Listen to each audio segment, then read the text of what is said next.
All right, so this is the famous sliding ladder problem. So as you can see, as the bottom of the ladder slides in this direction, the top part comes down the building. See? Boom, and then it hits the ground. So that's an 8-foot ladder that you saw slide down the side of the building.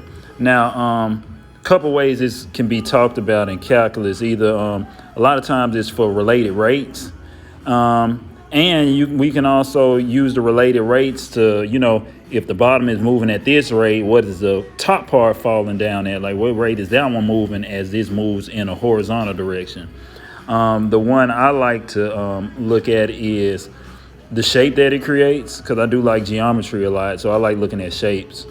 So as you can see, it creates like this triangle, and notice that the triangle does change shape, and when it hits the ground, the triangle disappears. So we know, just by looking at it, we know that right here, the area of the triangle is 0, just like right there, the area is 0.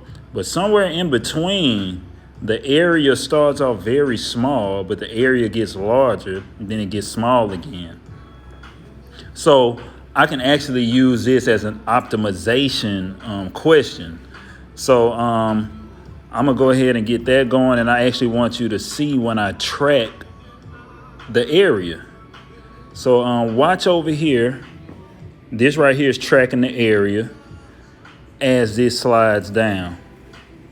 Look at that. It's tracking the area. And then as it hits the ground, boom. So it had a maximum area right there. And we can literally figure that out using calculus. When did it hit the maximum area?